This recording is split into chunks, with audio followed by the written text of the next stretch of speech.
Hi everyone, Julian from Escapade Games here with my co-designer Angie running the camera. Say hi, Angie! And we are so excited that Storm Hollow pre-order period is about to come to its close.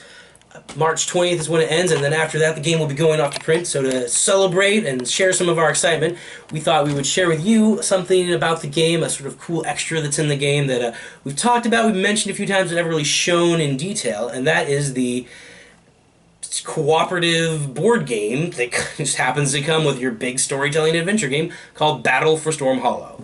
The concept of this game is it uses, all the components that come with Storm Hollow that you're using for your main storytelling adventure are instead here turned to different use for a cooperative board game where darkness is on the rise, dark doors are opening up all across the land, and legendary heroes, legendary pop-in heroes throughout the ages have been called back to venture to rise up and fight off the darkness and save Storm Hollow in its darkest hour. So, to do that, only components that are added, especially for the game, are these 6 hero cards. You get to play as heroes of legend.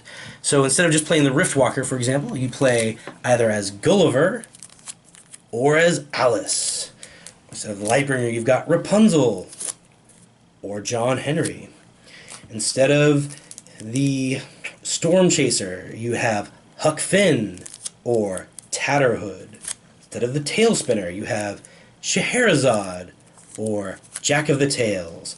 Instead of a Whizbanger, you have Rosie the Riveter or Tesla. And instead of the Spark Caller, you have Johnny Appleseed or Fairy Godmother. And unlike the regular heroes, obviously there's still a male and a female side, but unlike them, they're not identical. Their skills are the same. They have the same 6 skills you'll use in the regular game, used differently here though, but they each have their own special unique powers. So for example, Johnny Appleseed has Plant the Seed, where he can drop gems down around the world for people to pick up, boost gems around the world for people to pick up and use. And he has Helping Hand, where he can call his spark and send it off to help in an area that's further away from him.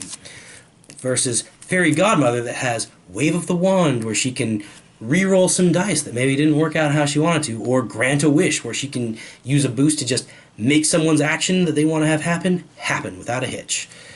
So those are the cool heroes that you get to choose from when you're playing the game. You'll be using, like I said, other than that, all the components are stuff that comes with the game. So the meeples that you usually use for trackers are what you're going to be using to move around the board.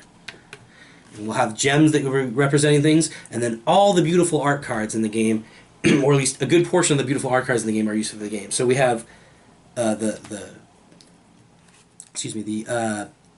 allies that you get to use for helping you out, the rift cards that will be showing you where the dark doors are opening across the land, and the enemies that you'll be fighting off to try and avoid disaster. The main portion of the game is that dark doors are opening up, and you need to close all the dark doors before 10 of them are out. If 10 are ever out, then darkness has overwhelmed the world and you lose. And if you get all the dark doors closed, then you have saved the world.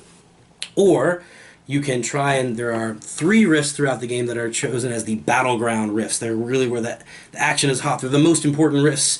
And if you get allies... And those can shift during the game. Yeah, they can shift and change during the game, but at any one time, if you have allies out protecting all of your rifts, then you win the game. The world is protected well enough that they can fight off the darkness for you.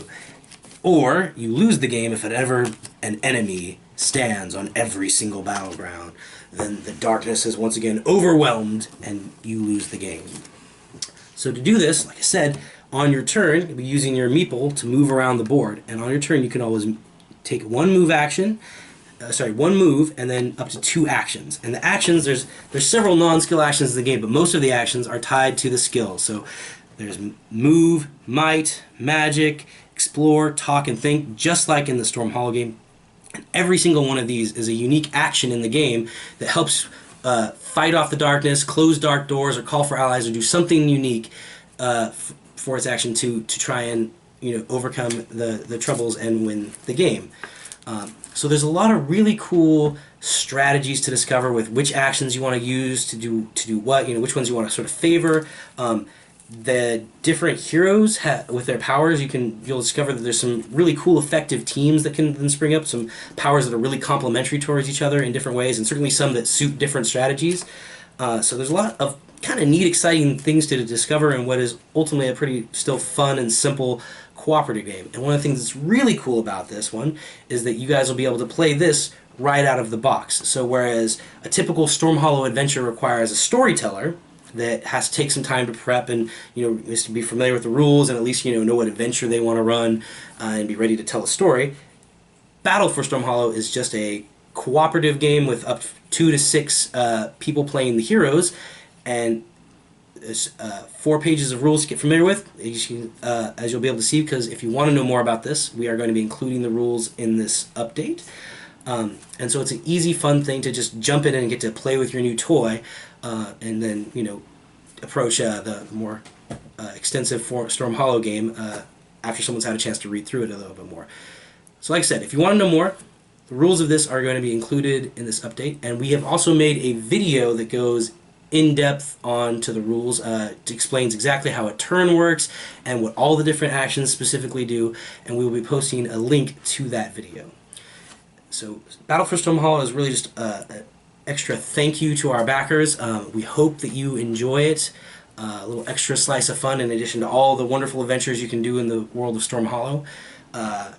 We want to say thank you so much for all your patience and all your support. We are so excited that the that the pre-order period is about to come to close and the game is to go off to print, and we very much appreciate all of the support and help and patience you have given us throughout the years. So thank you so much, everyone. We hope you liked this glimpse into the Battle of Storm Hollow, and check it out more if you're interested. Thank you so much for your support.